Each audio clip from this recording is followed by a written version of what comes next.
Hello, recruit, and welcome to an Astroneer Academy Extra that will expand our knowledge of the Gateway Fast Travel Network that we were introduced to last week. When we investigated the odd stone on an activated gateway chamber, we discovered there were multiple surface elevations along with a mysterious interior elevation. We cannot currently travel to this interior elevation via the Gateway Fast Travel Network since it is a dim node. So, what is this interior elevation and how do we get there? We will begin with the second question of how to get to the interior elevation. When we completed the, well that's weird, mission last week, a brand new one opened up. This new mission, a core concept, has the same icon as, well that's weird, and lights in the distance, so we know it is related to the Gateway Fast Travel Network. Checking the details of this mission reveals that we must activate a planet's core. In an Astroneer Academy 201 Extra, we explored the core region of each planet and discovered large pillars that appear to be made from the same unclassified mineral as the gateway chambers. I am going to pause here for a moment to warn you that we are about to get into some major spoiler territory for the remainder of this course. If you are the sort of Astroneer who likes to solve a good mystery for yourself, then you may want to skip the remainder of this course. I'll give you a moment to collect your things and leave before we proceed.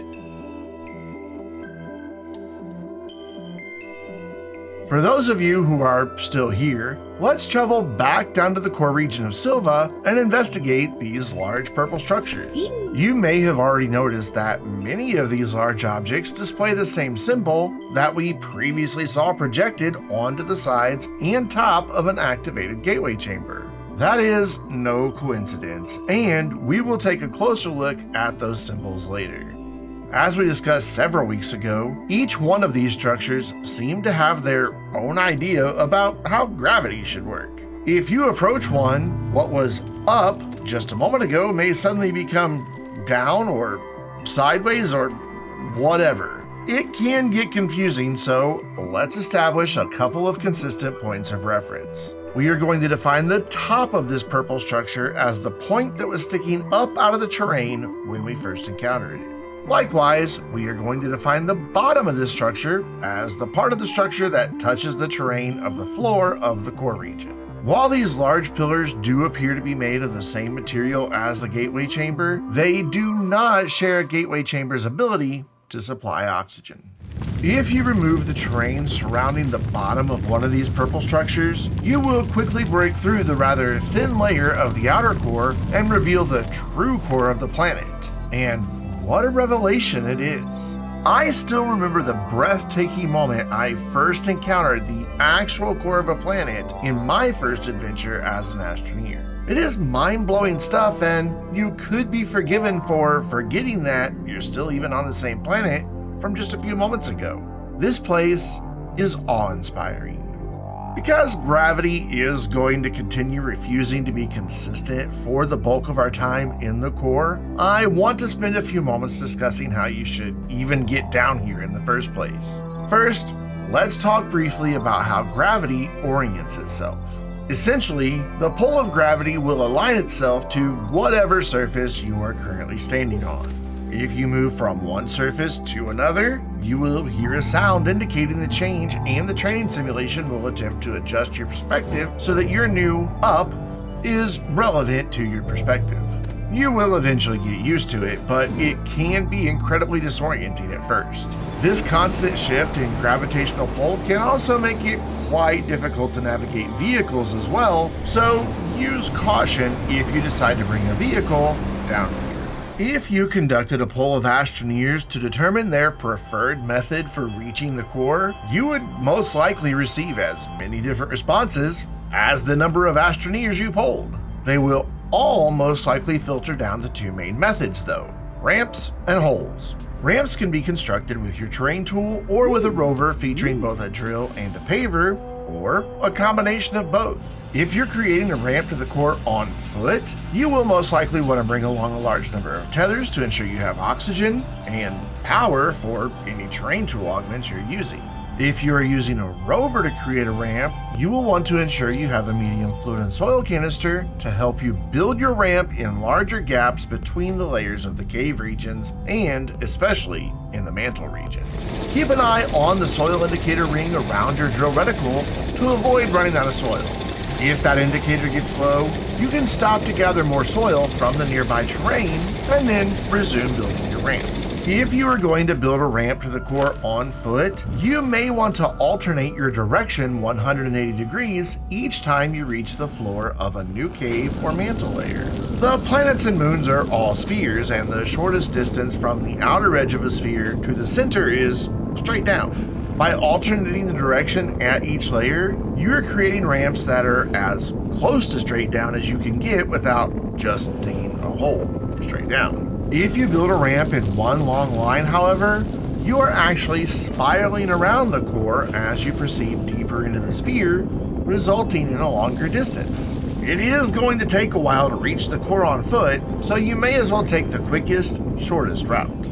Alternating directions at each cave layer also helps you avoid a problem that many astroneers encounter when digging down to the core on foot. If you are using the flatten mode of your terrain tool, your downward angle will slowly become flat and even eventually start angling back upward. That is because you're locked onto a single plane when flattening, but you're doing so within a sphere. If you hold one consistent angle while digging, you won't reach the core. You'll just wind up back up on the surface of the planet. This does not matter as much when using a rover to create a ramp down to the core, due to the fact that the rover can manipulate a larger quantity of soil than your terrain tool, and it can do it much faster. In fact, you could probably create a ramp to the core using a rover with a drill and paver in the same amount of time it will take you to reach the bottom of the second cave layer if you're building a ramp on foot. You can also avoid the problem of creating a ramp on a single plane, as you can easily make adjustments to the pitch of the drill and paver on a rover to ensure you actually keep angling downward. Once you reach the core and have located one of the large purple structures, you will probably want to proceed into the inner core on foot. Due to the incredibly low gravity in the core, along with the flexibility of what is considered up, continuing on below the outer core with a rover can be difficult. It is not impossible, but it requires patience and precise control of not only the rover, but also the angle of your drill and paver. Proceeding on foot is much easier. Simply begin removing the terrain at the bottom of the large purple structure until you have created an opening large enough to walk through. Exercise a bit of caution as you proceed through this opening, as hazardous flora can still appear in the inner core, and some may surprise you by being incredibly close to the opening you just created. You will now be walking along one of the many spires leading down to the actual gateway engine within the core. The gateway engine is the huge sphere in the middle that has openings on its sides. Two of the spires leading to the gateway engine will connect all the way to the gateway engine itself, while the others will terminate just short of touching the gateway engine. You will need to leave the gateway engine and return to the outer core at some point, but it can be easy to become disoriented, making it difficult to recall exactly where you entered the gateway engine. To find your way back out, use this pro tip and mark your point of entry.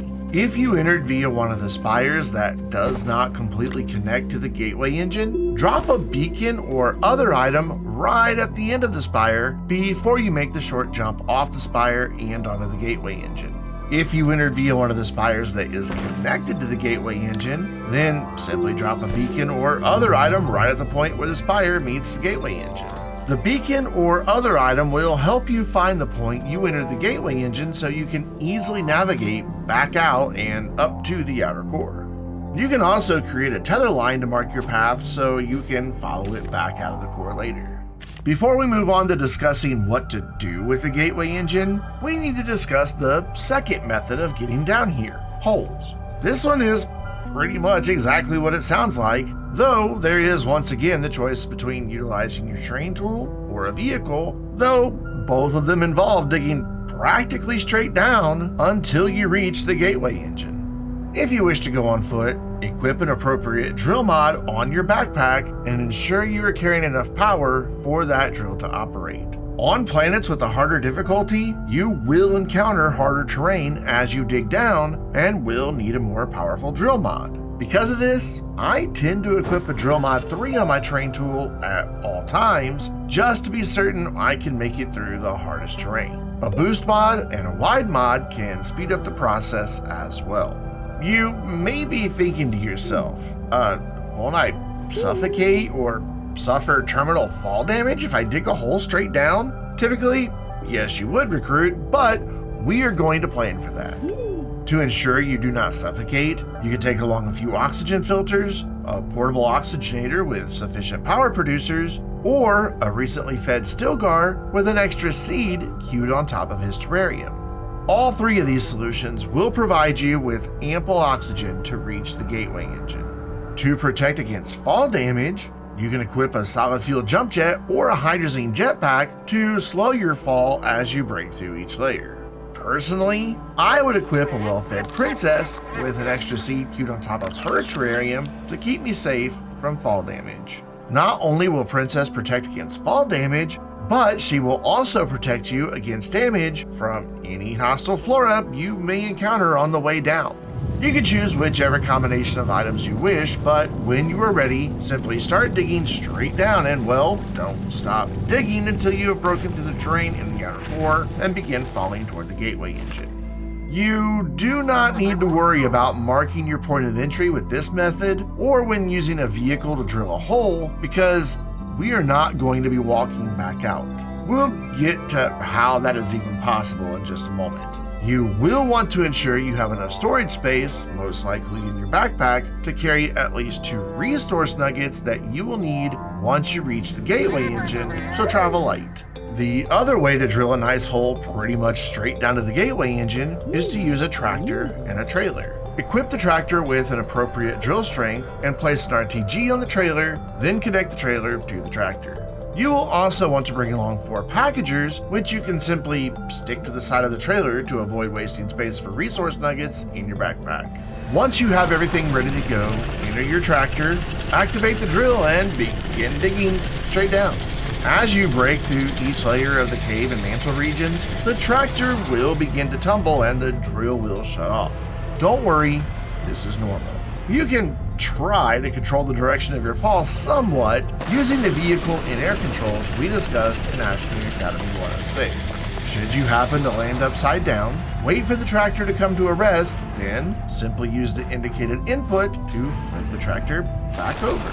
If you get stuck on a bit of terrain on the way down, try to drive forward and back a few times to see if you can dislodge the tractor. There may be occasions where you have to exit the tractor and use your terrain tool to dislodge it, but hopefully these situations will be fairly rare. Continue digging down with the tractor's drill until you have broken through the outer core region and are falling toward the gateway engine. Again, you should be able to use vehicle and air controls to help guide you toward the gateway engine, but don't worry if you don't land on it perfectly the first time. You might bounce around a bit or hit one of the spires, but you will eventually get onto the gateway engine itself. Once there, simply package the tractor, trailer, RTG, and drill and carry them in your backpack. Granted, all of this discussion about reaching the gateway engine is rather academic unless you have activated the gateway chamber on the surface of the planet. If you did not, then you will not be able to enter the gateway engine. Instead, you'll find an energized barrier blocking your entry. The only way to remove this barrier is to first activate a gateway chamber on the surface. That means you will need to activate at least 1 gateway chamber on each planet or moon before you can enter its respective gateway engine.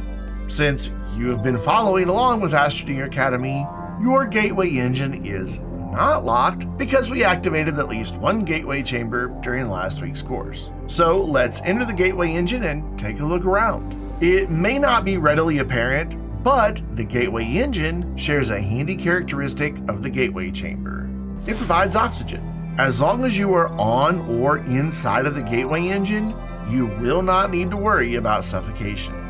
Inside the gateway engine, you will find two large, flat areas directly opposite each other.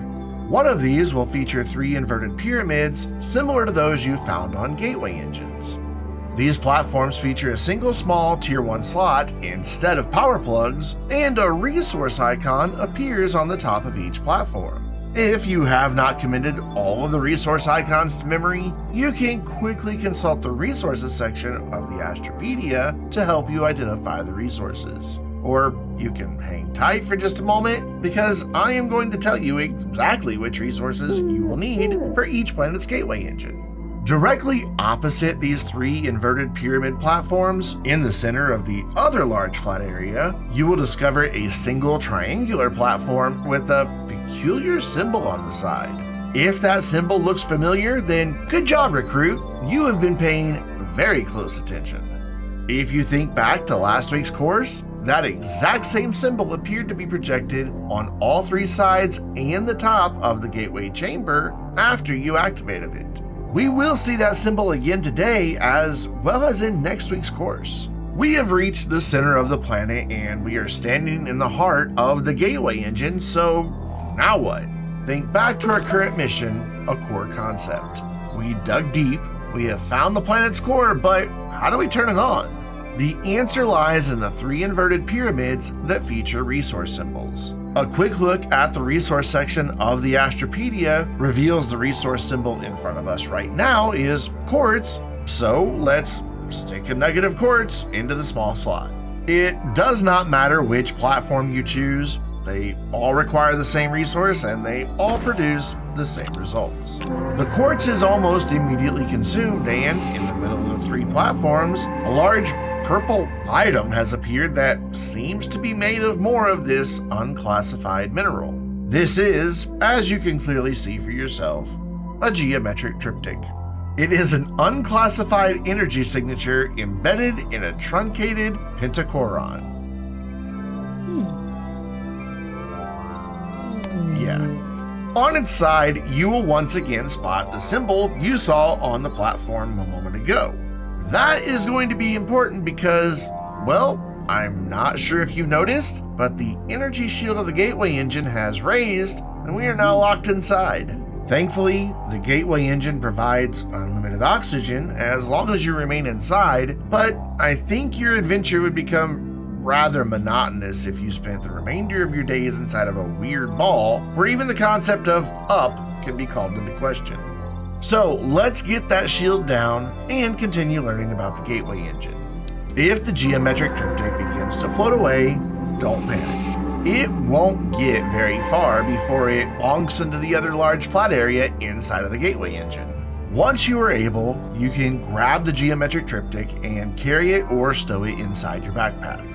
Yep, this huge thing is capable of shrinking down small enough to fit in your backpack. If you insert another quartz nugget into one of the three platforms, yet another geometric triptych will appear. Since you are going to need two of these, at a minimum, you should bring along at least two of the required resource when visiting the gateway engine of each planet. Two of the triptychs will be consumed, and if you have a third, you can keep it on display at your base as a bit of a decorative trophy to mark your progress through the adventure. With two or more geometric triptychs stored in your backpack, let's head back up to the other large flat area with the single triangular platform. By the way, I failed to mention this earlier, but to easily get from one large flat area to the other, you can simply walk up any of the curved sides within the gateway engine to reach the other half. Or if you have a jetpack or jump jet equipped, you can give a quick burst to send you up about halfway, at which point gravity reorients itself to the other side and you will fall down. Or fall up. This is confusing. Anyway, once you are on the other side, head to the platform. This platform features a single Tier 1 slot, indicating it too requires something. Since the symbol on the geometric triptych matches the one on this platform, let's place one on the storage slot. The platform will begin to lower and the triptych will be consumed, with the platform itself disappearing in quick succession. This will lower the shield around the gateway engine that was blocking our exit.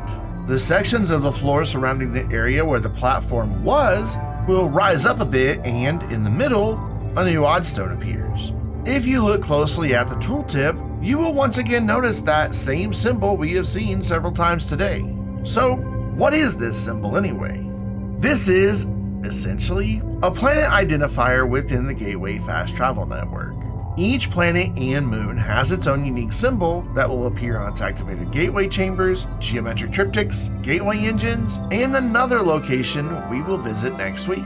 While we can safely assume that whoever created the Gateway Fast Travel Network used these symbols to identify each planet, we do not really know much more about them. Maybe it is some form of an ancient or even alien language, or maybe a part of a mapping legend. Right now, no one knows.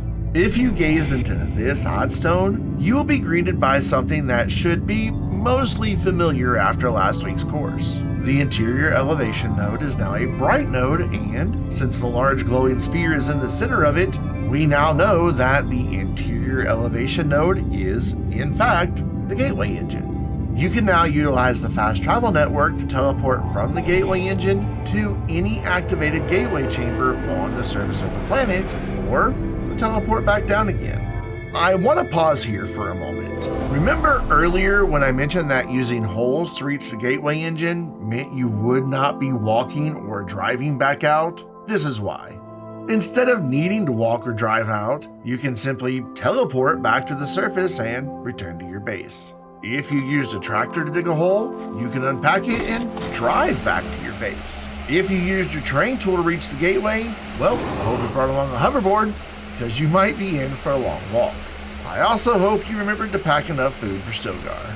Let's return back to the oddstone inside of the gateway engine and select the input to gaze once again. Do you notice anything different about this oddstone map versus the ones found on the gateway engines?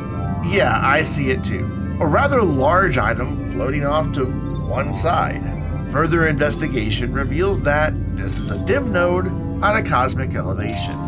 The mystery deepens, but that cosmic elevation will have to wait for next week's discussion.